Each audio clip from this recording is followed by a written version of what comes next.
it's 21.5 minutes to 1. Now, calls are growing for dog owners to be licensed. This is following a series of horrific attacks on children by dangerous dogs, 5 this month and 8 already this year. And the latest was by a family's pet Doberman on an 18-month-old boy who suffered severe facial injuries. And the mother of another victim, Leah Preston, who may be permanently disfigured after an attack, says she's going to campaign to get the law changed and make owners more responsible. And on the line to me now from Bury is the Secretary of the Kennel Club, Caroline Kisco. Good afternoon, Caroline. Good afternoon, Jimmy. Well, as I say, 5 attacks in 1 month, 8 already this year. One little boy may lose his sight, although obviously one hopes he won't, and one little girl could well have been killed. I mean, it's just not acceptable, is it? Of course it isn't, Jimmy. We are as upset as anybody would be.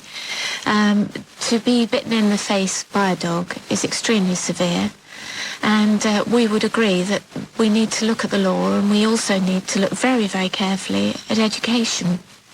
I just wonder, I mean, why would people want to own a dog which they know is capable of carrying out, such a horrific attack? I mean, even if most of them don't, it's true to say. I don't think anybody, and apart from maybe the macho types, would actually want to own a dog like that. Most people do not buy a dog with the thought that it's going to be dangerous.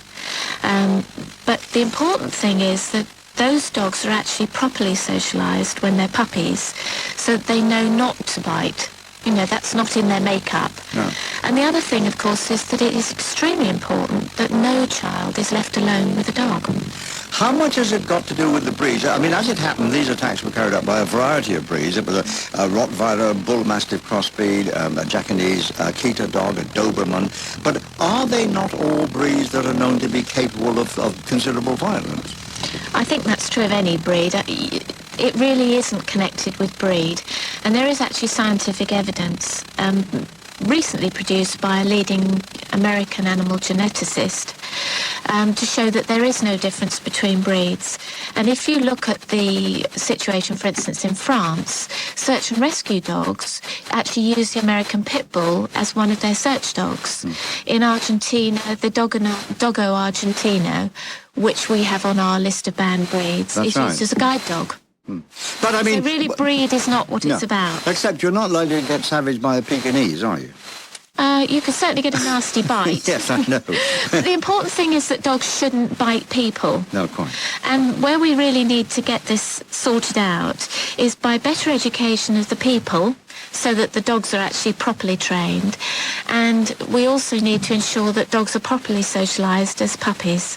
Well, now, I mean, as you may, I wouldn't need to tell you, you may well guess, we're already getting telephone calls saying, my Doberman's as gentle as a pussycat, but I mean, certain breeds that are bred as guard dogs are surely likely to have an aggressive tendency, I would have thought. No, there's actually no scientific evidence to support that idea. So why does the Dangerous Dogs Act then specifically name, the Pit Bull Terrier, Japanese Tosa, Argentinian Brasilia? Because the Dangerous Dogs Act is seriously flawed. It went for particular breeds because it seemed that was the thing to do. But since then, experience has shown that that's absolute rubbish. What we need is a law that specifically goes for any dangerous dog, but more importantly, targets the owners. So that the owners are brought to book. I mean, people don't really understand nowadays that they could be facing a prison sentence, a fine, and a ban on keeping any dog. And they need to realise that. I would have thought the trouble with that, Caroline, is when you say that the owner can be brought to book, well, fair enough, but presumably they can only be brought to book after they've carried out the dog's carried out a savage attack. Absolutely, but that isn't in any way resolved by banning particular breeds. The important thing is that people are actually educated properly to make sure that their dog won't bite. Because you look at the number of dogs, there are 6.1 million dogs in the country that are actually fulfilling a lovely role as a companion. And those dogs are not biting. You see, they've done something right in terms of training their dogs. Yeah.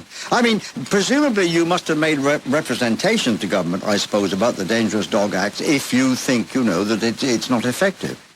Yes, we've actually recently been given the go-ahead by Elliot Morley to put together a presentation to him to look at the Dangerous Dogs Act again and see where it is seriously failing.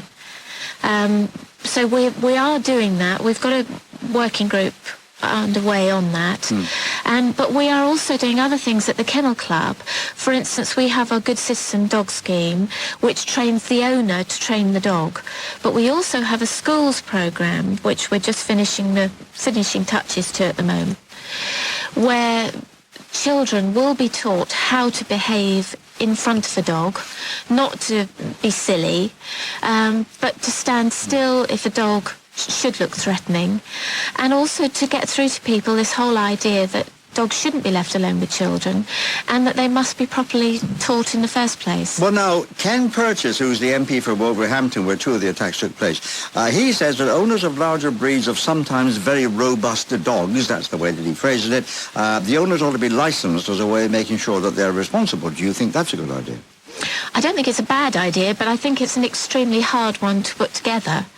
I don't think licensing per se is the answer. I think that education is what it's about. But to say, well, before you can own a particular breed, you've got to do this, that and the other. Yes, it is about the people. It's not about the dogs. Well, now, I think that's quite a hard thing to do. Yeah, Mrs. Preston, whose daughter Leah was very badly hurt in an attack, she says it's not just the dog, it's the owners who can't or won't control the dogs who are to blame, and of course she's going to campaign for the law to be changed. Do you think the law ought to come down even more heavily on those type of people? Well, there are some quite severe penalties already in place, and the courts have used them in the past. Maybe it's a question of making sure that those people that do own a dog and don't train it properly understand what those penalties are. Yeah. Caroline, it's good to talk to you about it on the programme because we're already getting a lot of comment about it even before we started the interview. So thanks very much for talking to me on the programme today. Thanks a lot. Thanks. Caroline Kisco is Secretary of the Kennel Club, and our telephone number, of course, is 0500 288 291.